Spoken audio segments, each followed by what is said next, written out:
Welcome to the deep dive. Today, we're opening up a really interesting file on a digital persona, someone who's somehow managed to leave this incredibly detailed trail online. Yeah, it's quite a story. We're talking strategy documents, personal philosophies, competitive history. It's spread across all sorts of different online spaces. Exactly. We're diving deep into the user known as Itchylol742. And what's fascinating, I think, is just the sheer amount and the type of sources we have here. Personal manifestos, really detailed competitive analysis, archival logs, even like old forum rants. Right. And they all seem to paint this picture, don't they?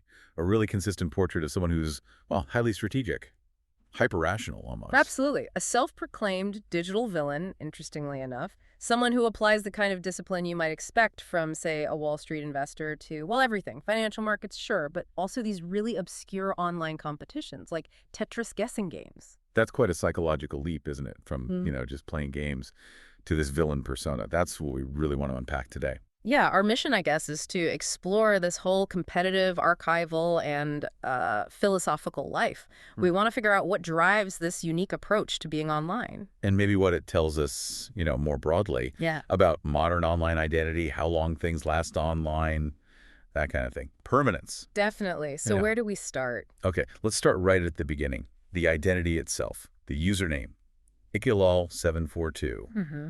The origin story is actually almost funny compared to everything that came after. It really is. It goes back to 2008, just creating an account for that game Spore. Remember Spore? Vaguely, yeah, the creature creator thing. That's the one. And the name, apparently it came from having an itchy back at that exact moment. Seriously, an itchy back? Yep, itchy back plus lol, plus some random numbers probably just to make the username unique. Wow.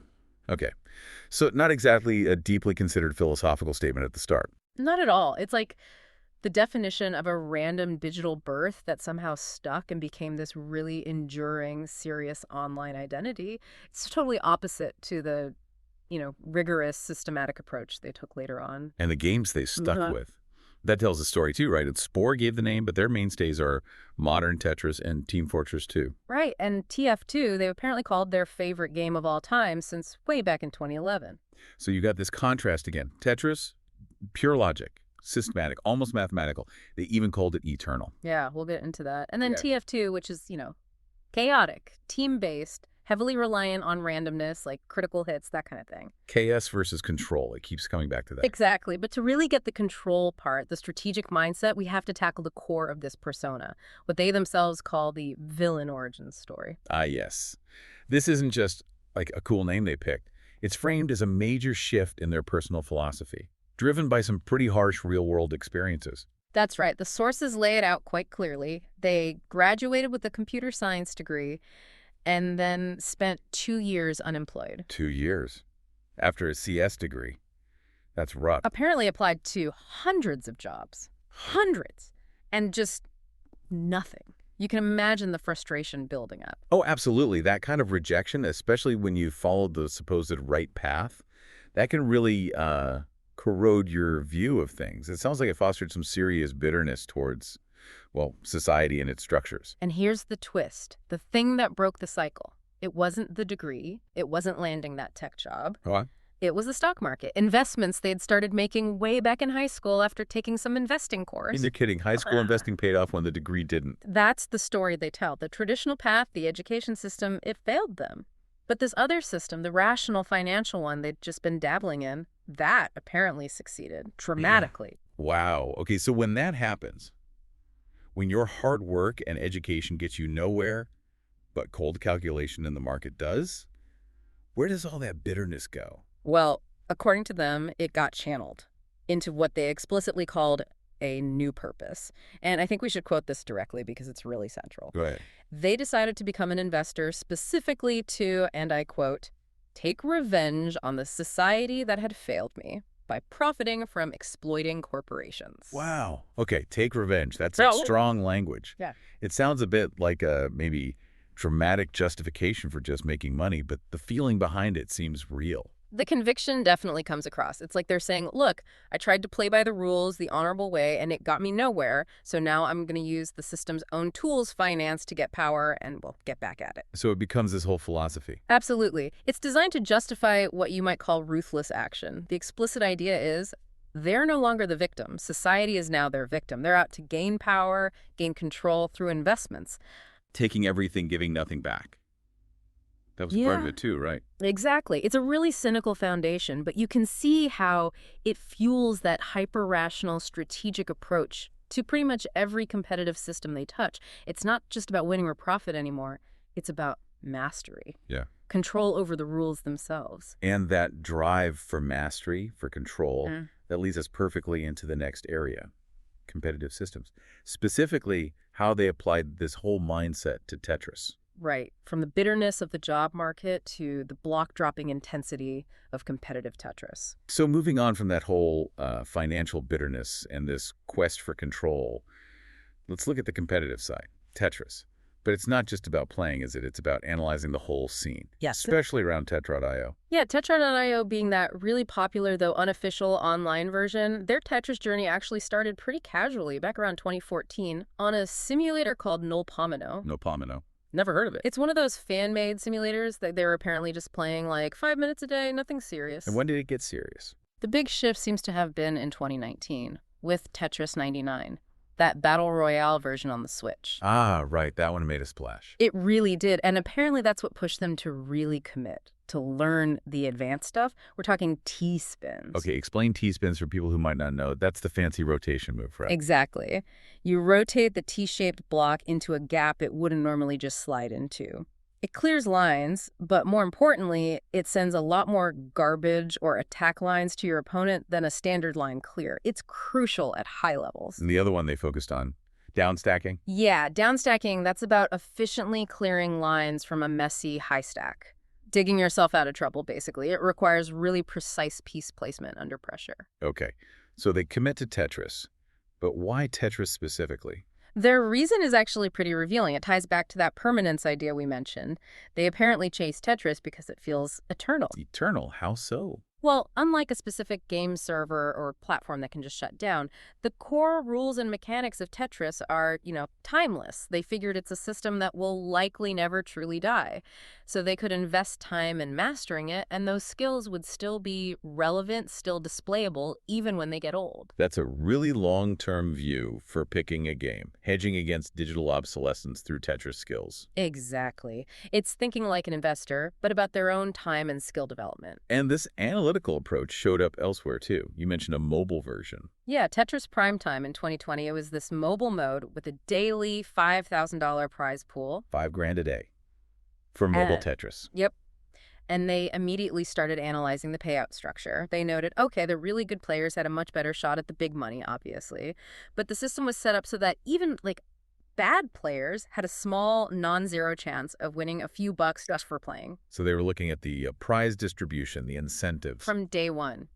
Measuring the efficiency, the risk-reward for different skill levels, it's that same analytical lens. Which sets the stage perfectly for probably their most well-known, maybe most controversial piece of Tetris analysis, the futility argument. Ah, yes. The 2021 TwitLonger post analyzing the Tetra.io tournament scene, and it was blunt, brutally honest about the realities of high-level Tetris competition. What was the main point? The core critique was this. Tetris, at its heart, is almost entirely skill-based. There's very little luck involved compared to other games, and the skill difference between players isn't linear, it's massive, exponential almost. Linear. Meaning that most players can only really compete meaningfully against others in a very narrow skill range. The gap between a mid-level player and a truly elite player is just insurmountable in a standard tournament setting. They actually put a number on it, didn't they? A pretty stark statistic. They did, and it's harsh. They argued that in standard versus tournament, something like around 95% of competitors have a 0% chance to win. 95%. Zero chance. Hey, Tim. That sounds incredibly demoralizing. It is. And they weren't just pulling that number out of thin air. They talked about personally witnessing an elite player known as Dormy just completely annihilate another competitor who had only 10 APM. Okay, APM, actions per minute, right? Key metric in Tetris. Crucial metric. Measures how fast and efficiently you're placing pieces, rotating, all of that. And the difference between, say, a 50 APM player and a 150 APM player is it's night and day. It's like watching someone play in slow motion versus lightning speed. So seeing that huge disparity where one player just erases another. Yeah, that apparently led them to seriously think about quitting the game altogether, because what's the point if it's futile for almost everyone? Which is the big question then. If winning is basically impossible for 95% of people, why even bother entering tournaments? Their answer shifted. If you can't win, participation becomes about other things.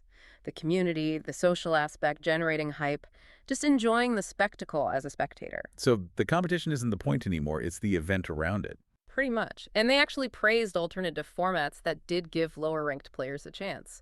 Things like rank cap tournaments. They specifically mentioned the Underdogs Cup. Underdogs Cup. Okay, Okay. that name suggests it's designed for non-elite players. Exactly. Or other formats like the hard drop super lobby, where maybe the structure allows for upsets or just gives everyone that tiny non-zero chance. Even if it's just 0.1%, that possibility, however remote, seemed to be enough to validate participating, in their view. But the community didn't exactly embrace this futility argument, did they? No, not really. The pushback was pretty strong. People argued, look, nobody is owed a chance to win.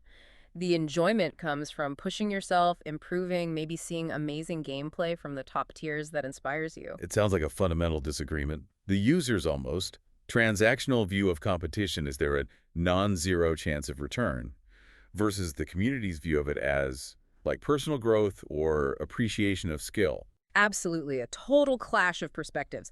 And this clash, this frustration with the futility, leads directly into the next phase, where they stopped just analyzing the futility and started actively trying to engineer success in a different way. Ah, the Underdogs Cup guessing cartel. Exactly. If you can't control the blocks to win the tournament, maybe you can control the betting market around the tournament. This is where that investor strategy comes roaring back. Okay, this sounds wild.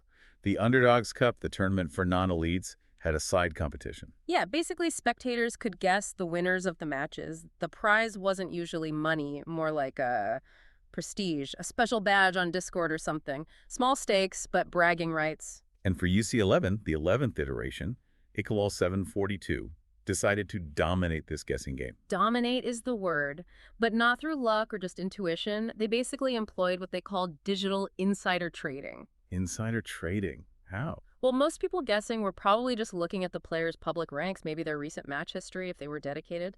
But Itchylol742 took it way further. Okay, what did they do?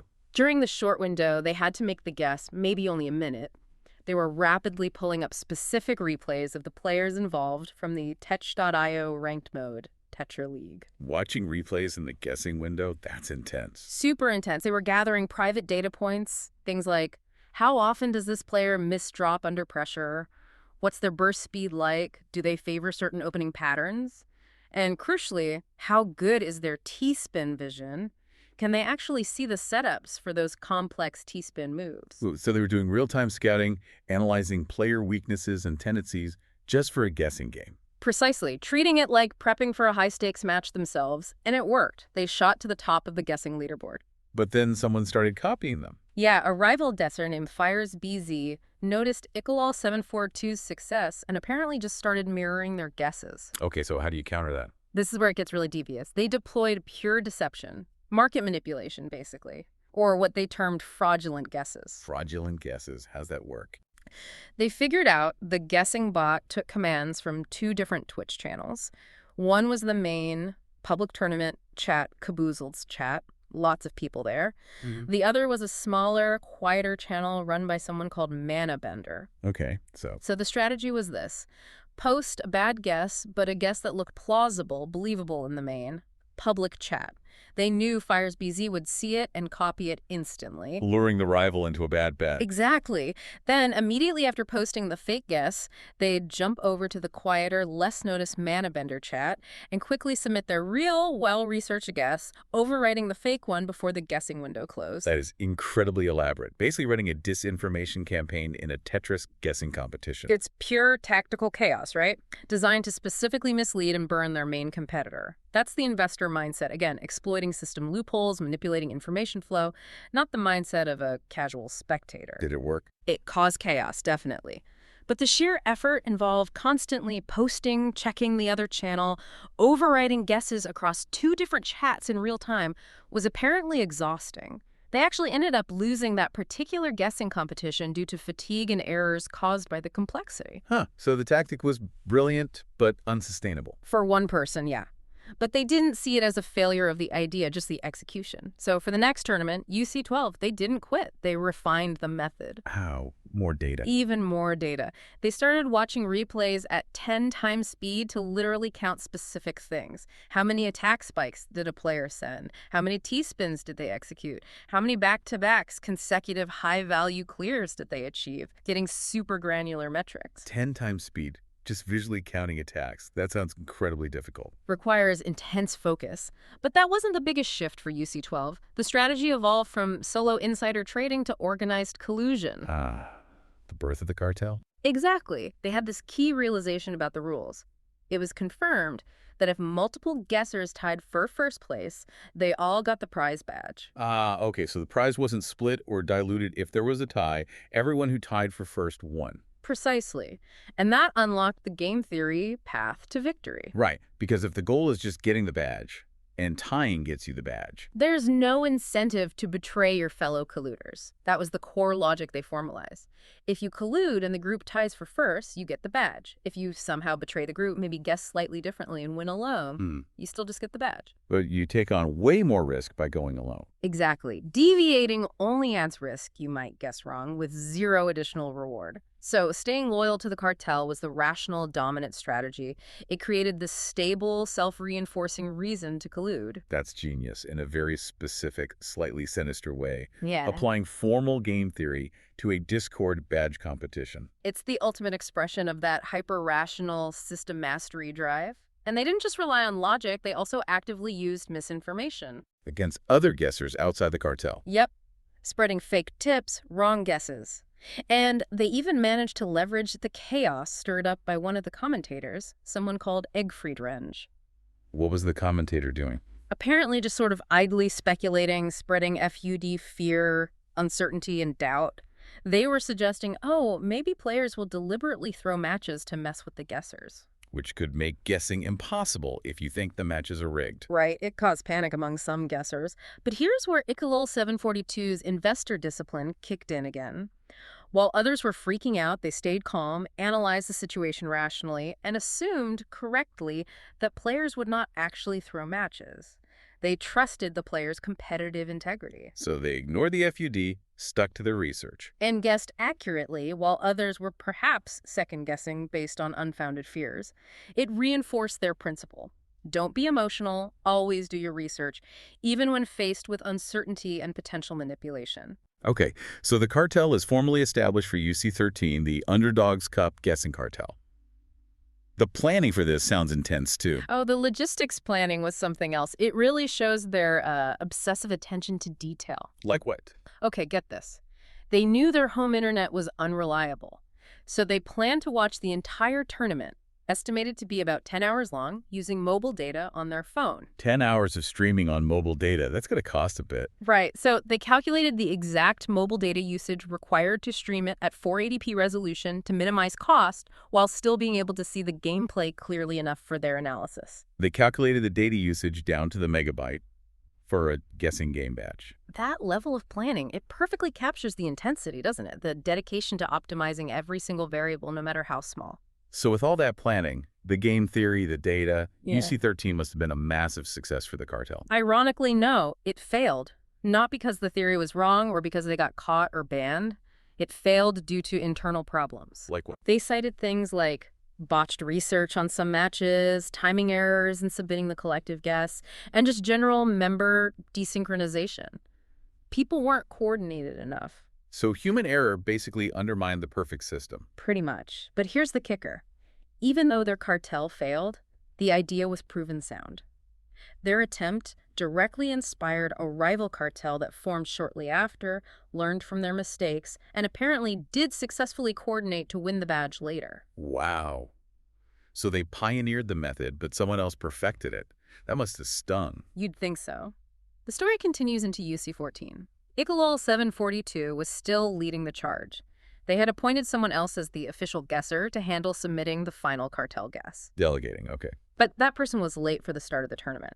So Itchylol742, showing absolutely zero tolerance for operational failure, fired them on the spot and took back the role themselves. Ruthless efficiency. Totally. And they were still playing mind games. At one point, a cartel member accidentally revealed the cartel's real intended guess in a public chat. Instead of panicking, Itchylol742 immediately posted a fake message congratulating that member, hoping to confuse any lurking non-members or rival cartels about whether that revealed guess was genuine or a plant. Always trying to control the information flow. Did it work in UC14? They actually placed second in the guessing that time, which is pretty impressive still. But the cartel was starting to fray, member numbers were dropping, and they were worried about silent copycats, people who weren't in the cartel but were just watching and copying their final guess without contributing to the research effort. The free rider problem. Exactly. So they considered shutting it down after UC14, and then came UC15. The end of the cartel. The end of the line. Not because of a ban or drama or anything like that. It was mundane reality intruding. Itchylol742 had a work schedule conflict. They couldn't be there to run the operation. Real life gets in the way. Yep.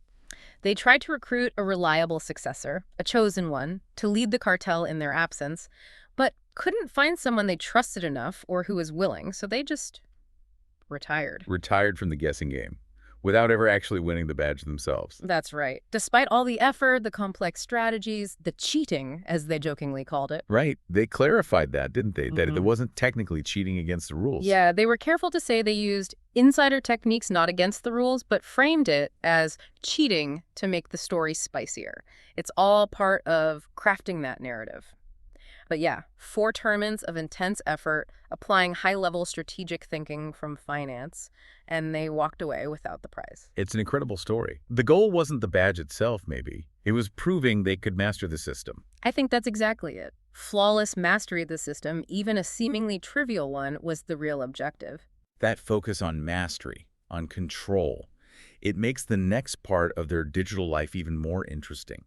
How does this hyper-competitive cartel-running strategist also become this dedicated community preserver? A digital historian, almost. It seems like a contradiction, doesn't it? But maybe the connection is that same desire to control things, or at least to prevent valuable systems from just disappearing, to ensure survival. That could be the bridge. The user who engineered the cartel is also deeply invested in making sure digital history doesn't get erased by failing platforms. And a lot of this focuses on the platform racing series, right? Yes, a series of flash games from the late 2000s, created by Jacob Jigman Graham, PR1 in 2007 up to PR3 in 2010.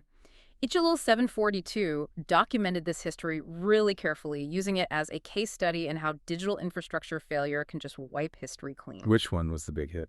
Platform Racing 2 from 2008. That one was huge for its time. Apparently peaked at over 2,000 concurrent players, which was massive for a flash game back then. What made it so popular? The level editor, mainly. It was apparently really powerful and user-friendly, so the community just exploded with custom content. But looking back, it was technically kind of a mess. How so? Oh, all sorts of things modern gamers wouldn't tolerate. It ran on client-side netcode. Meaning? Meaning a lot of the game logic happened on the player's own computer, not the server, which makes cheating super easy and lag handling really poor. Plus, it was capped at 30 frames per second. And maybe most controversially, it had permanent stat advantages for veteran players. The longer you played, the better your character got, permanently. Okay. So deeply flawed by today's standards, but it had that vibrant community energy. Exactly. But the real cautionary tale, the thing that seems to have deeply affected Itchylol742's view on preservation, was Platform Racing 3. What happened with PR3? Its failure wasn't really technical, it was commercial. The creator, Jigman, signed an exclusivity deal with a platform called Sparkworks. Okay, exclusivity deals happen. Why was this one so bad? It basically killed the game's visibility and accessibility. Being tied only to Sparkworks made it hard for new players to find it. The player base ended up being tiny compared to PR2.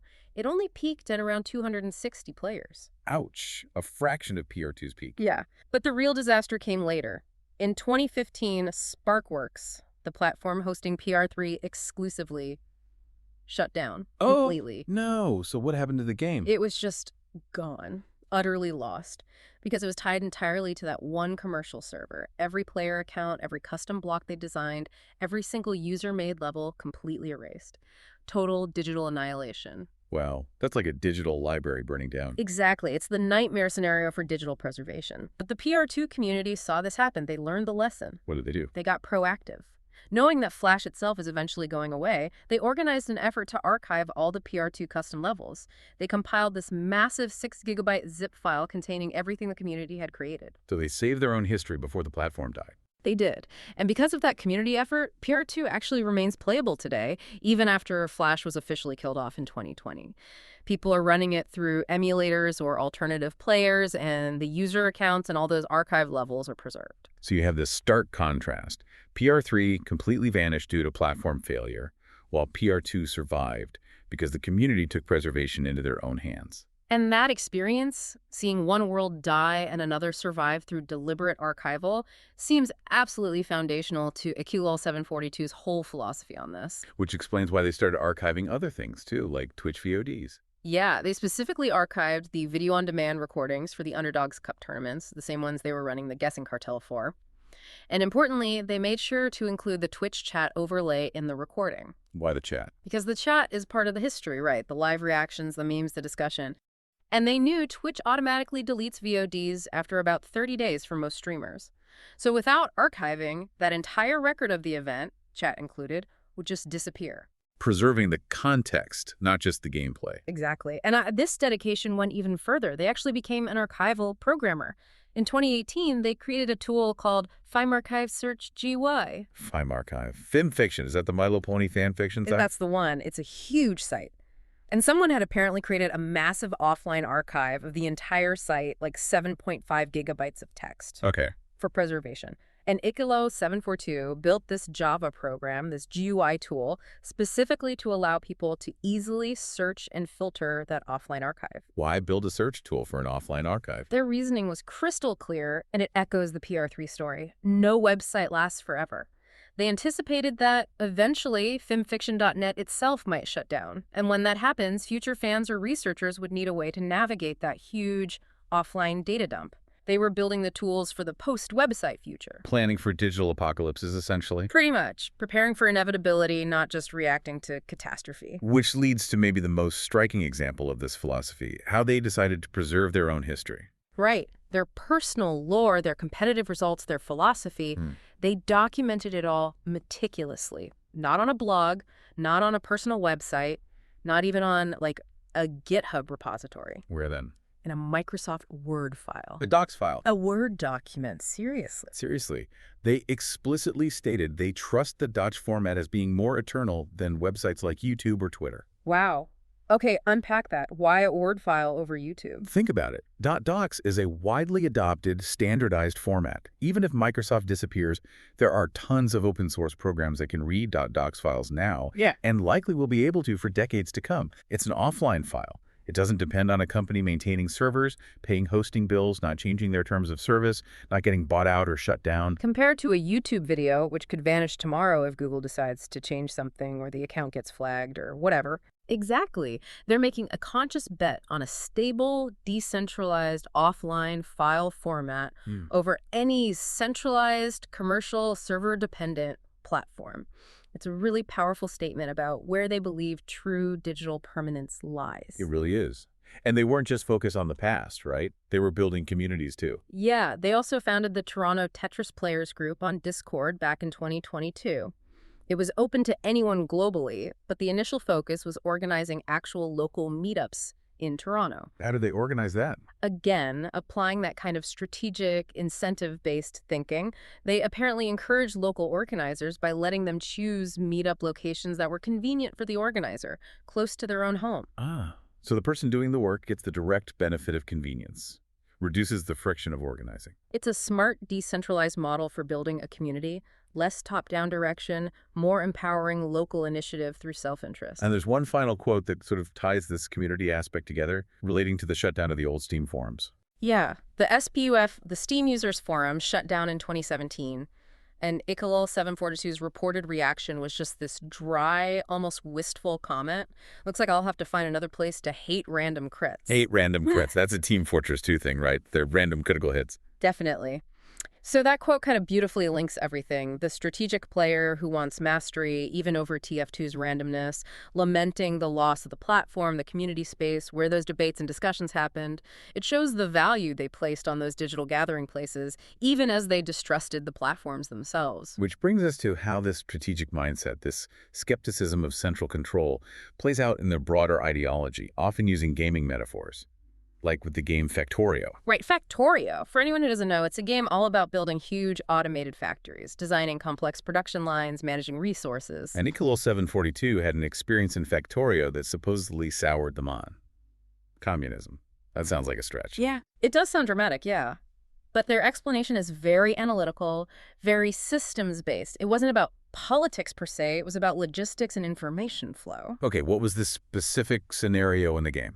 They tried to build a factory using a single sushi belt design. Sushi belt, like the conveyor belts at sushi restaurants. Exactly that concept.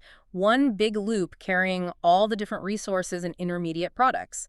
The idea was every machine along the belt would just grab the ingredients it needed as they passed by, and then put its finished product back onto the same belt.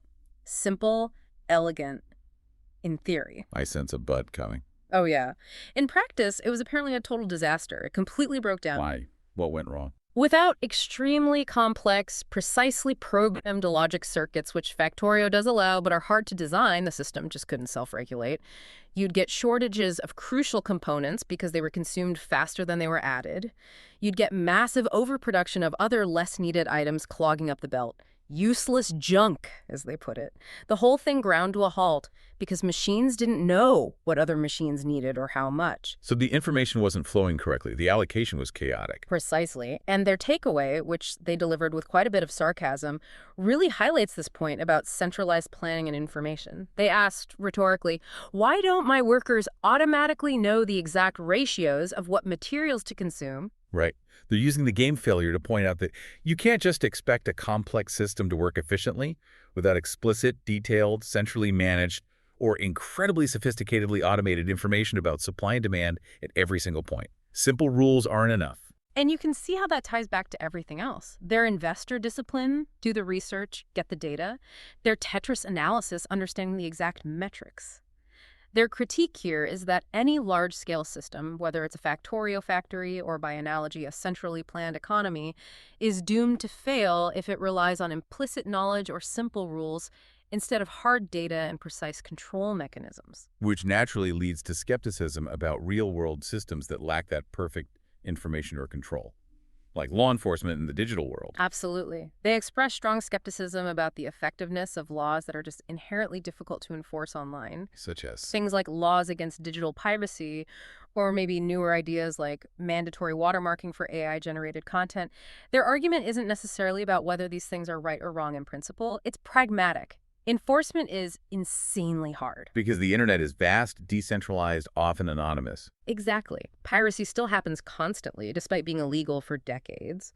So, from their perspective, if a law can't be effectively enforced, it's functionally useless at actually controlling behavior. It's a critique of the practicality of governance in these spaces. And this skepticism extends to things like digital ID verification, too. That's a hot topic. Yeah, they argued that for most online platforms, what they called non-serious platforms like social media, game accounts, anything that isn't, say, your actual online banking, the ID verification processes are probably pretty weak. They don't think these platforms are genuinely cross-referencing IDs with government databases. Their suspicion was that many platforms just sort of eyeball it or use very basic checks.